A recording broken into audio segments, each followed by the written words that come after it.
Bismillahirrahmanirrahim. Welcome back to my channel. In this video, I'll discuss the vesicular transport. In vesicular transport, fluids containing large particles and macromolecules are transported across cellular membranes inside bubble-like membranous sacs called vesicles. Transport in vesicles is an active process and requires energy supplied by ATP. Vesicular transport is of two types, namely endocytosis and exocytosis. During endocytosis, materials move into a cell in a vesicle formed from the plasma membrane. In exocytosis, materials move out of a cell by the fusion with the plasma membrane of vesicles formed inside the cell. Endocytosis is described in three varieties, namely receptor-mediated endocytosis, phagocytosis, and pinocytosis.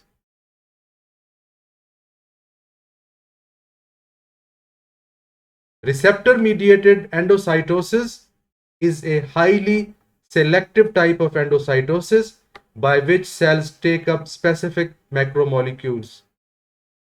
This mechanism allows cells to concentrate specific macromolecule that is present only in small amounts in the extracellular fluid. The specific macromolecules are called ligands. Receptors for the ligands are present on a specific area of the membrane which is having a coating of a protein called clathrin. The clathrin acts both in selecting the ligand and deforming the membrane. When ligand is present in the extracellular fluid, the receptor recognizes and binds with the ligand. An infolding portion of the coated bit progressively encloses the substance to be taken into the cell and forms a membranous vesicle. The clathrin disengages from the membrane, detaching the vesicles from the membrane, forming the coated vesicle. Later, the clathrin detaches from the vesicle to form uncoated vesicle. The clathrin either returns to the inner surface of the plasma membrane or help form coats on other vesicles inside the cell. The uncoated vesicle quickly fuses with a vesicle known as an endosome. Within an endosome, the ligand separates from its receptor. The receptors are recycled on the membrane. Now, the vesicle merges with a lysosome for the breakdown of the material. Lysosomes contain many digestive enzymes for breakdown of material. The digested materials then leave the lysosome.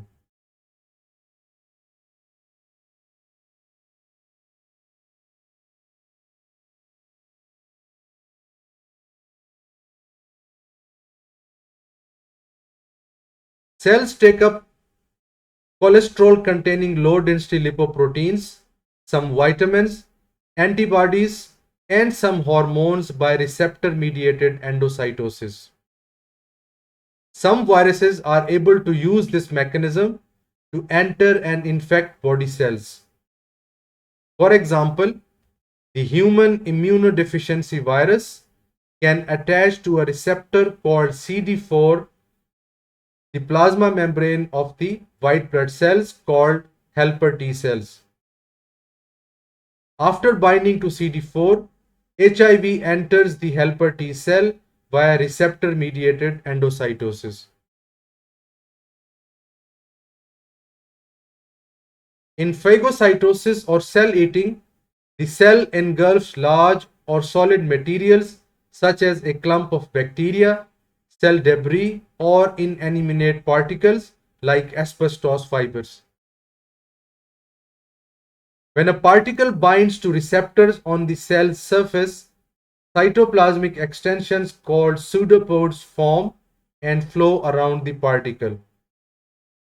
This forms an endocytotic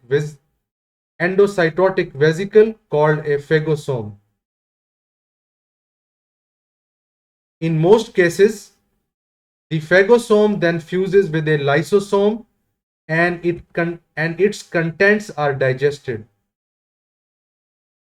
Any indigestible contents are ejected from the cell by exocytosis.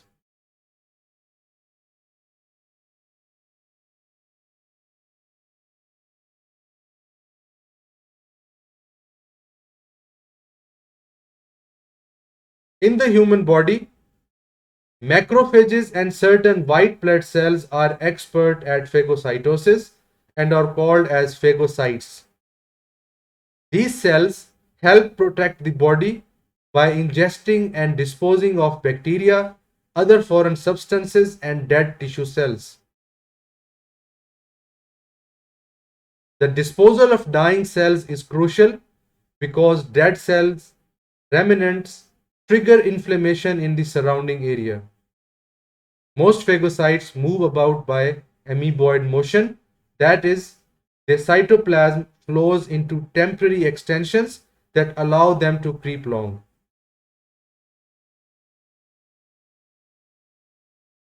In pinocytosis, also called fluid phase endocytosis, a bit of infolding plasma membrane surrounds a very small volume of extracellular fluid containing dissolved molecules.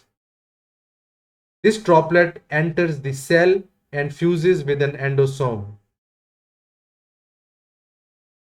Bits of the plasma membrane removed during formation of the membranous sacs are internalized. However, these membranes are recycled back to the plasma membrane by exocytosis, so the surface area of the plasma membrane remains constant. Unlike phagocytosis, pinocytosis is a routine activity of most cells, affording them a non-selective way of sampling the extracellular fluid.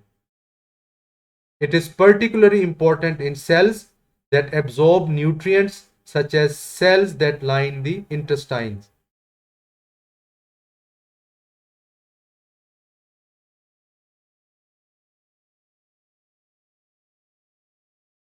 In contrast with endocytosis, which brings material into a cell, exocytosis releases material from a cell.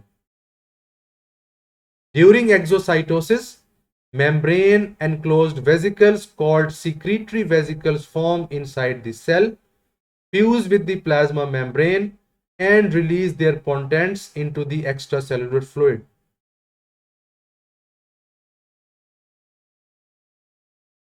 Segments of the plasma membrane lost through endocytosis are recovered or recycled by exocytosis.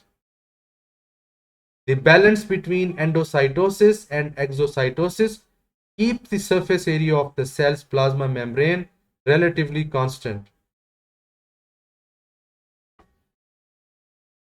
All cells carry out exocytosis, but it is especially important in two types of cells. The secretory cells that liberate digestive enzymes, hormones, mucus, or other secretions, and nerve cells that release substances called neurotransmitters. Thanks for watching and listening. Please do share this video with your friends and colleagues. If you like this video, please subscribe to this channel and watch more videos.